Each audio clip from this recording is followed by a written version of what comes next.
direction early on in concepts. And yeah, it supports the agile methodology in making games. So who am I? Super short introduction, most of you already know me. I'm Juan Pablo, or JP for short. I worked in all these companies, around 10 years in the industry, worked in as a consultant, as a lead game designer now. So a lot of progress in these years. Some of the relevant projects that we're going to be talking about are our current Tycoon.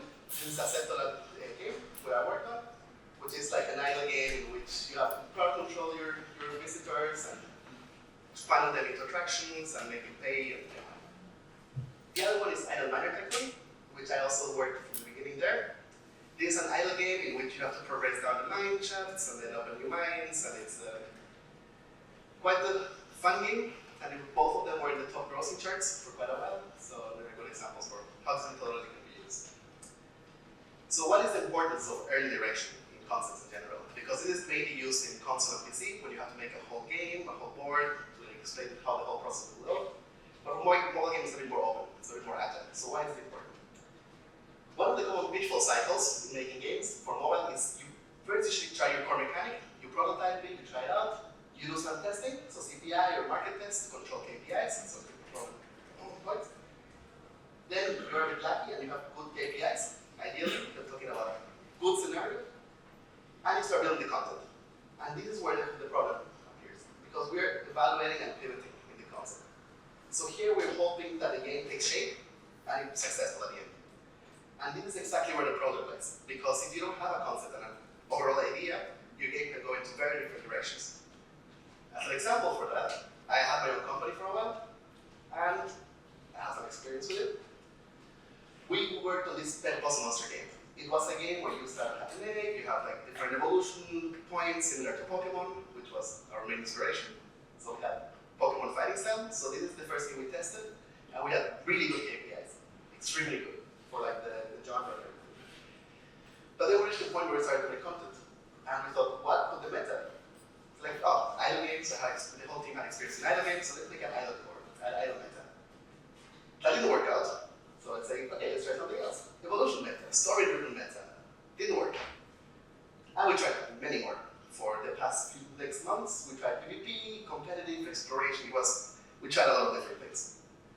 And at that point, we ran out of money, so we had to close the studio. Fun. So why do we bother in having this early concept? So the vision, it gives the team an intention. It will help them to have this idea close to heart, and it helps you make decisions. So all the decisions you're going to take are going to be based on this pillar.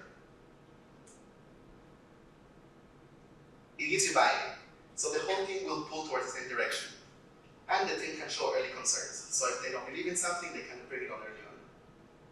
And it's a proof of concept. So it lets you test the idea very early on. It helps you communicate with the stakeholders. And it helps you with the whole planning.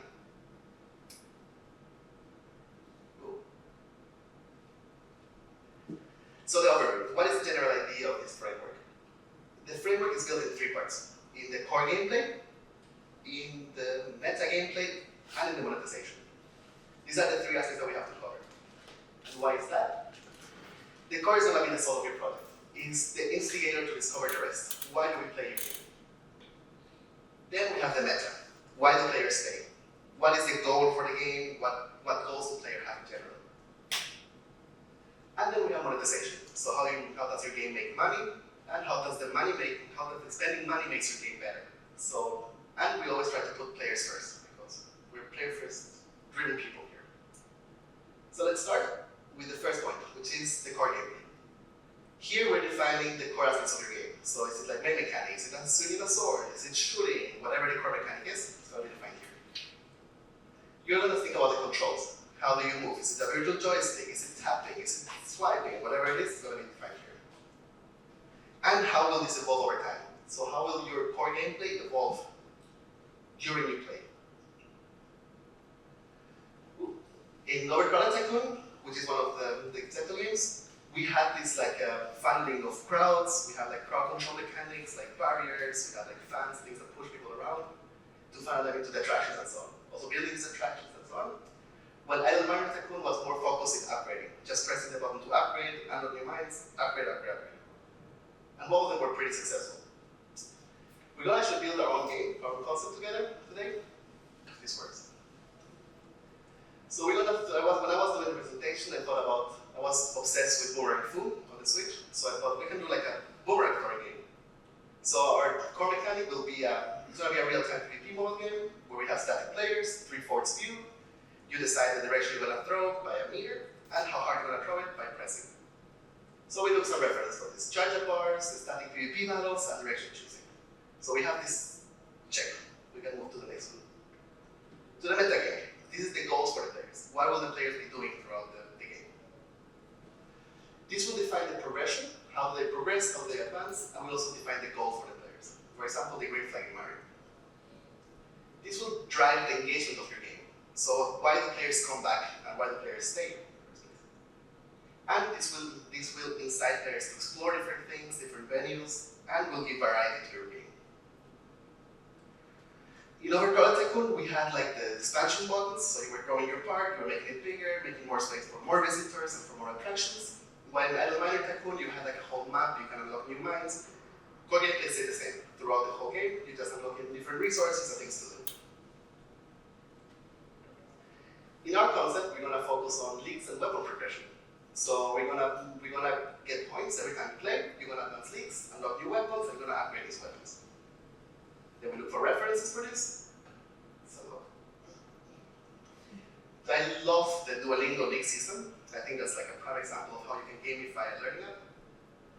So you gain points, you advance leagues, you unlock weapons, similar to Call of Duty, and then you can upgrade these weapons, similar to Genshin, like using resources, monetization, spending money. So we have our meta game. Then we move to monetization.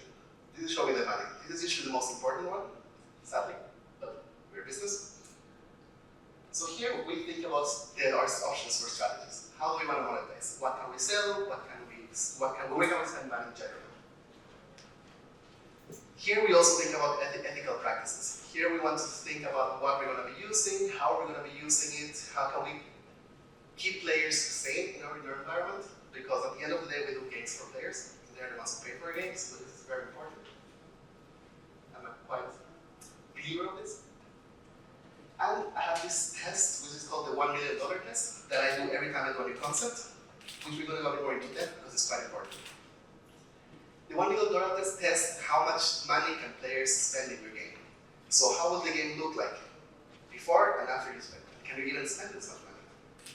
So we start with $10. How will you spend $10? Then how do you spend $100? Can you even spend $100? And we continue the thing. We go to 1,000. Can I spend $1,000? Then the next 10,000, 100,000, and at the end we come up to 1 million.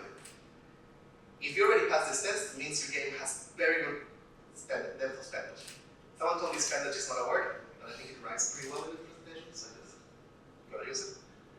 This is how much money can your game make during the gameplay. Again, this is not, you don't have to pass the test, but it is to address how far your game can make money. For example, different mechanics have different depth spendage. Like gacha mechanics will have pretty high depth spendage, but customization will stay more in the middle. In Overcrowded Tycoon, we had like a gacha system. You were buying cards, you were getting chests to get cards, to wear the attractions, to level them up, and so on. But within the system, we didn't take into consideration that there's a finite amount of levels for the attractions, so we made like a huge depth system without the depth. So kind of like unused a bit of potential there. While in Idle Miner Tycoon, with that exponential balancing, we have all these boosters, things you can buy, instant cash, and a lot of things. This had an insane amount of depth. You could spend millions and millions, and you would still not finish the game, which was the balance intended. If we go back to our concept, we can. Here we go.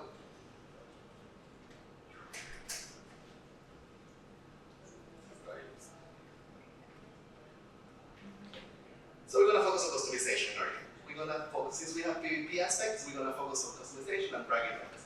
So skins that can be upgraded, and special traits that you can earn while advancing leagues. And emotes and sprays, the usual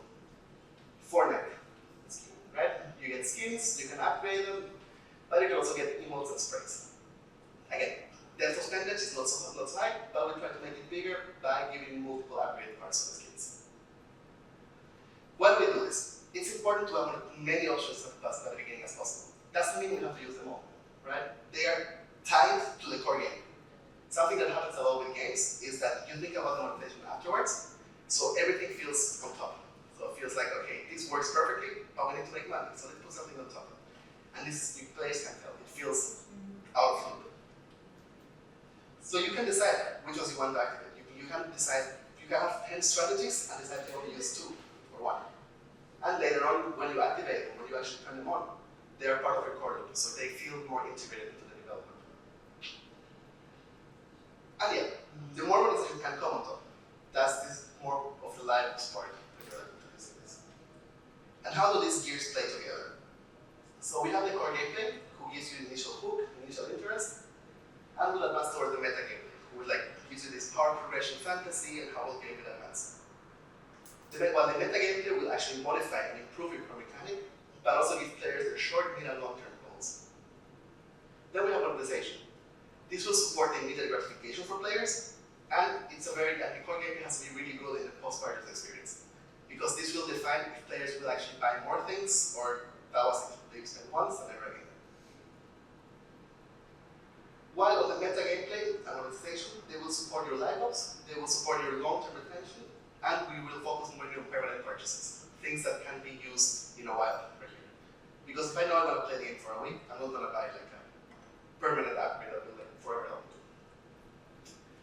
And with this, we already have our core concept, right? We have Boomerang Wars. It's a 3-4 view free-to-play real-time PvP game in which players fight by throwing boomerangs at each other while using the environment for their advantage. You progress through leagues and lots of upgrade new weapons along the way, and you become the best boomerang warrior in the world. And you purchase and upgrade skills to show your true worth, and use all these dances, emotes, and sprays, and your arsenal to show the bosses. And using the system, we already built as a concept in the elevator pitch. Why is this important? So why do we have creative vision in agile development? Because it kind of sounds counterintuitive. You're planning to not plan, right? Because you don't want to fall into waterfall. The agile creative vision focuses on high level. It focuses on the strategy and the high points, and keeps all the details flexible. So let's say we're going to be PvP focused, we're going to focus on customization and social. How we're going to be PvP? It's going to be synchronous, asynchronous. All these aspects can be defined later. Then we try to avoid waterfall as much as possible. So we don't get lost in the details and nothing is set in stone. So if you already have a Gantt chart, you're probably already doing a mistake at this point. We avoid detailed plans, we avoid super specific mechanics, and most of all, we avoid implementation details. How are we going to implement this? This is something for the future. And lastly, we have this open-minded leadership. As a creative holder, vision holder, you have to be open to suggestions. So you have to balance between defending the vision, but also allow improvements. So this is quite tough sometimes, because you have to champion the vision, but you have to address concerns, and also for the team in general. And the hard part, to not strive too much from creative vision, is be open-minded but critical. So sometimes players, the team will have ideas that are really good to the vision, but it will strive too much from the original. So you have to be very careful in this aspect. And yeah, this is the conclusion of the lesson learned. So we have some takeaways. We have the first gear, which is core gameplay, main hook, fun games, and the whole power fantasy. We have the meta gameplay, the focus on engagement, retention, and goal setting. We have the gear 3, which is monetization, supporting more gears with money. We have the plan early, so we plan one or multiple directions for the concept. This part is fun, because you can do one meta design, but you can also make 5. So even if you pivot at some point, because you notice our game fits better with, not PvP, but more social components. So you go more towards the social engagement. But if you have multiple plans, you can always switch around. You leave creative space, so this means this is the balancing part between vision and improving the vision. And you avoid waterfall. We're enemies of waterfall. So we focus on high-level plan and keeping it flexible for details. And that's basically it. So thank you for listening.